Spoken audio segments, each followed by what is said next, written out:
What's up, everybody? First and foremost, happy Halloween 2020. Thanks so much for tuning in to the Clay Table for this special episode of Show and Tip Halloween Edition, where I show you some of my Halloween busts I've made over the past couple of years, which is the entirety of my sculpting career. Although we are going to be showing you how to make some simple DIY tools, sculpting loop tools that work beautifully. I've been using them for about a year, so I can attest to their both durability and effectiveness. So, without further ado, let's go ahead and jump on into the video.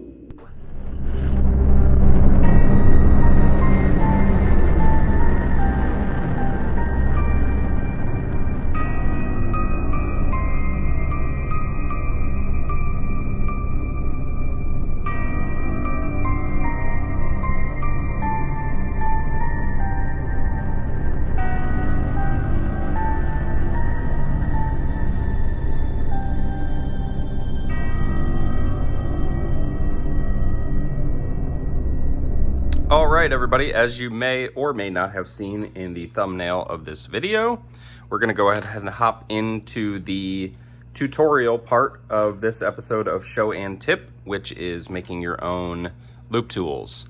So here is a couple of loop tools that I made about a year ago, and they lasted a year. So I'm perfectly happy with that. They are very easy to remake and very budget friendly. They're very affordable. So after a while, after some use and abuse, they do break from being bent back and forth in different, methods of scraping away at the clay, things like that. So anyways, I thought this was a perfect opportunity to go ahead and show you how to make these. You don't need very many tools. You will need a set of pliers. You will also need some kind of a stirring stick in a bowl or a plate or anything that you can mix in two-part epoxy. It doesn't have to be clear. This is a clear Gorilla two-part epoxy.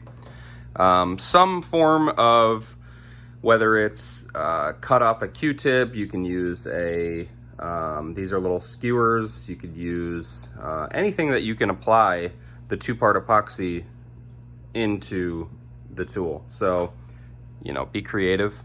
And lastly, you will need both the tool itself and guitar string. Go to your local guitar center, go to your local guitar store, your big box store, and ask them for cheap guitar string. You don't need anything fancy.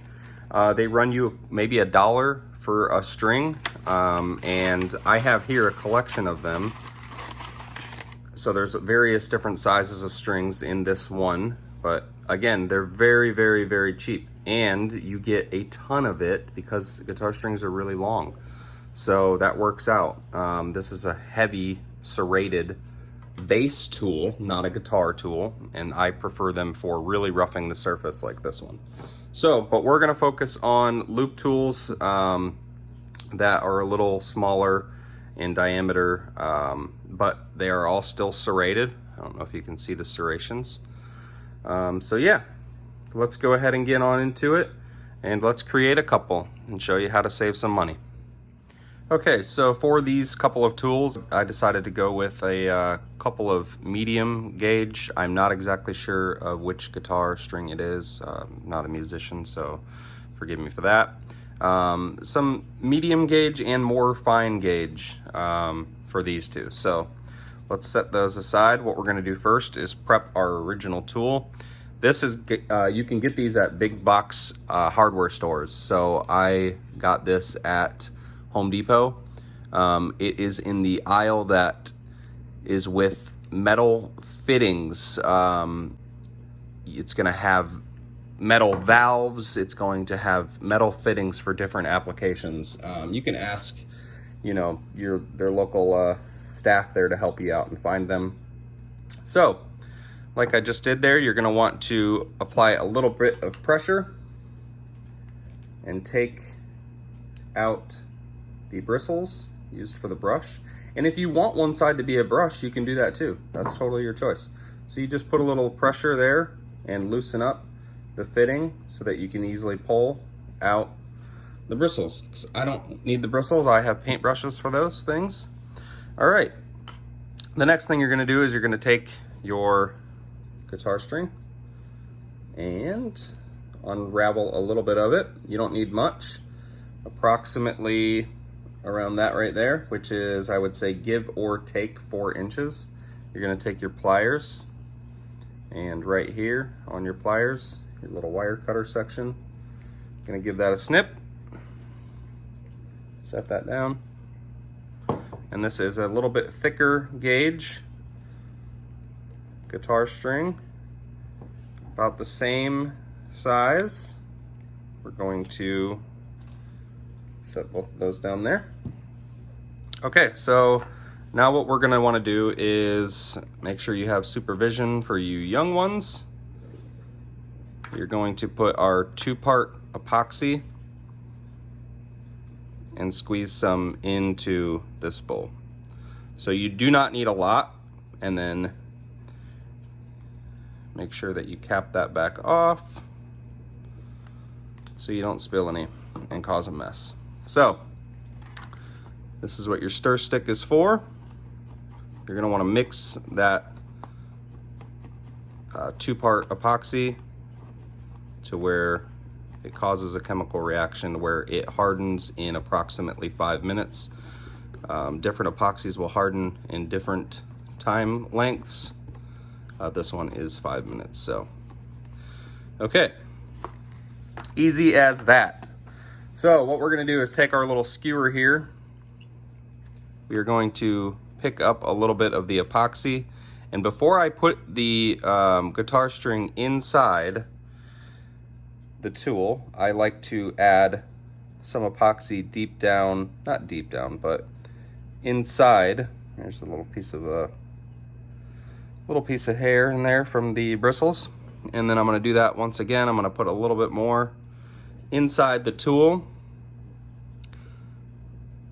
before I put the guitar string in there, and we're going to add a little bit more here. So what we're going to do is we're going to take that guitar string that I cut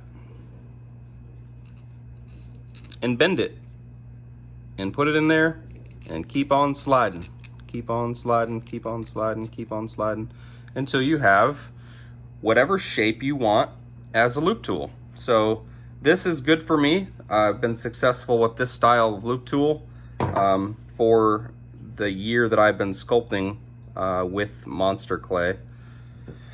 So what we're gonna do now is actually not pinch that off yet. We're gonna get a little bit more epoxy, and we're gonna put it now right inside on top of the strings. Okay, it's okay if you get a little bit on the serration tool part. All right, so now we have a little bit more in there to create a stronger bond. So now we're going to clamp right here at the tip, and you're gonna see a little bit of glue come out probably. Yep. Okay, you're just gonna want to clamp with a fair amount of pressure to hold that tool in place. And then what you can do is put just a little bit more right on the tip there. And what that'll do is kind of secure the ends. All right. You're gonna wanna let that dry for 5 minutes, but while that's drying, I'm gonna go ahead and work on the other side. And I'm gonna go ahead and do both of these in a time lapse. So here we go.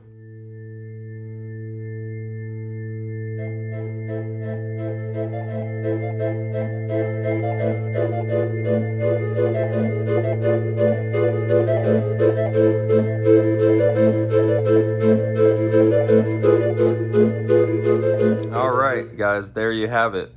A couple of quickly made, very affordable loop tools for sculpting. And, you know, as I mentioned before, these original ones lasted me quite a while. And, you know, the paintbrush you can get at your big box hardware store runs around 50 cents, and the guitar string runs around $1. And, you know, you saw how much you can get out of one string. So, you know, for $5 or $10, you can get a whole set of your own custom loop tools. And I'm not sure if you're familiar, but they can be pretty pricey. You know, these aren't the most aesthetically appealing, but they are effective. I can attest to that. Uncle Fester here, you know, is one of my busts made of monster clay. Actually, on this table, the majority of these busts are made of DOS air dry clay. And that's because I've only been doing this for about 2 years.